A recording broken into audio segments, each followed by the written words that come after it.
story, jury selection is about to begin in a landmark trial on social media. So this centers on a teenager who accuses tech companies of intentionally creating addictive content that wreaked havoc on her mental health. Madison Allworth is following this. She's in our New York newsroom. Good morning. Good morning, Dana. Jury selection kicks off today for the first of several high-profile trials against social media giants, claiming that they're addictive and are harmful to young people's mental health. In this case, a 19-year-old identified only as KGM and her mother, Karen Glenn, are suing TikTok, Meta, and YouTube for unspecified monetary damages, alleging that the companies knowingly created addictive features which led to self-harm and suicidal thoughts. Snap, which was also a defendant, settled last week for an unknown amount. Social media and their makers are on trial. Meta's Mark Zuckerberg is expected to take the stand for this trial on February 9th. Meta released a statement ahead stating in part, quote, "We strongly disagree with these allegations and are confident the evidence will show our long-standing commitment to supporting young people." Meta's legal team says they've built tools for parents into their platform and that it's parental responsibility to monitor children's social media use. YouTube and TikTok also have safety features for their teens built into the platforms. Findings from the medical community about youth mental health and social media are mixed. And the research shows that it's not that it's bad for teens, but it affects different teens in different ways, depending on how they use it and their own vulnerabilities, which means it's about individual differences and circumstances. There are a lot of negative effects, but there are also positive effects, just like anything else. The trial is expected to get underway a week from today once jury selection wraps up. This is the first of multiple trials that will follow. It could cost social media platforms billions of dollars, and we're going to follow all of it.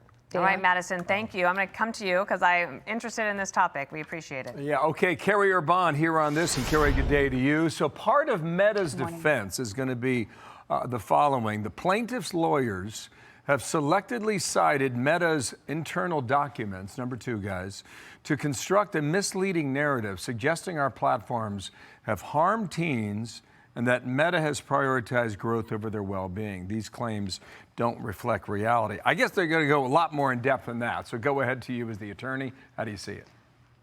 Well, the reason Meta is putting that statement out is because Meta is singled out in this lawsuit. There are more claims against them, fraudulent misrepresentation of what they knew. So the plaintiffs say that they have these emails that show that Meta knew that their app caused harm to children, but they went ahead anyway. And that's documented internally in emails, whereas that is not at play with Snapchat and TikTok, which is why Meta is putting that out there. Plus, Zuckerberg's going to testify. So I think with respect to them, it's a bit more of a challenge for them given those internal emails. But Bill, look, this is a very interesting case because of the legal theory, which is rare, right?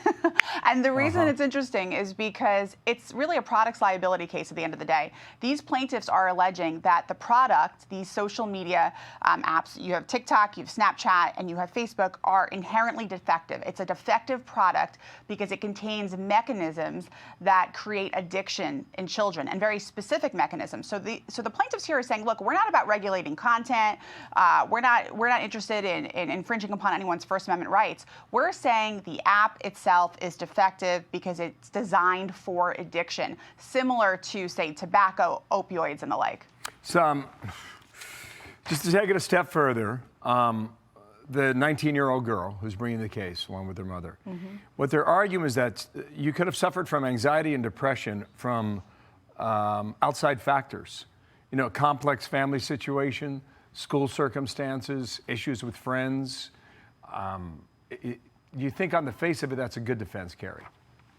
Yeah, it is. It is a good defense because causation is going to be huge here, right? Okay. That's what the tech companies are going to lead with. They're going to say, look, anxiety, depression, the like, that could be caused by a whole number of things. There's no way to directly prove that a child using Facebook or a child using TikTok was the direct result of, say, them having suicidal thoughts or going to the ER. Now the plaintiffs are saying, yeah, but look at the statistics and look at the studies. It's through the roof. We know, and there's some things I think they even say, like, we know what we know. We know that social media is harming children. We know that there are mechanisms that you all are deliberately putting into the product to create addictions, and some of these are the algorithms, the endless scrolling, the replays, this thing in Snapchat called Streaks that basically rewards users to keep on using it, and they say it's equivalent to mechanisms used in slot machines. So they're saying that you guys are creating a product that's basically a slot machine for a child to put in their pocket, and it's harming America's youth. So Wow. it's a novel legal theory. It's a novel case. I get it here. I wanted to get to immigration, but we don't have time. Just to summarize it, is this the tech case that goes to the U.S. Supreme Court? Maybe. It's a jury trial, and so emotions are going to be really at it, like they're going to play a huge part here when they have parents testifying about their children, maybe a child that killed themselves because of a social media, using habit or something like that. It really will come down to the jury and the award that they may or may not want to give to these plaintiffs. Look, it's a novel theory, this inherently defective product. I think it's an interesting one, but I think it'll be an uphill battle. I think it's okay. All right. Okay, we'll see about that. Carrie, thank you so much. Very, very intriguing case. Thanks. Hey everyone, I'm Emily Campagno. Catch me and my co-hosts Harris Faulkner and Kaylee McEnany on Outnumbered every weekday at 12 p.m. Eastern, or set your DVR. Also, don't forget to subscribe to the Fox News YouTube page for daily highlights.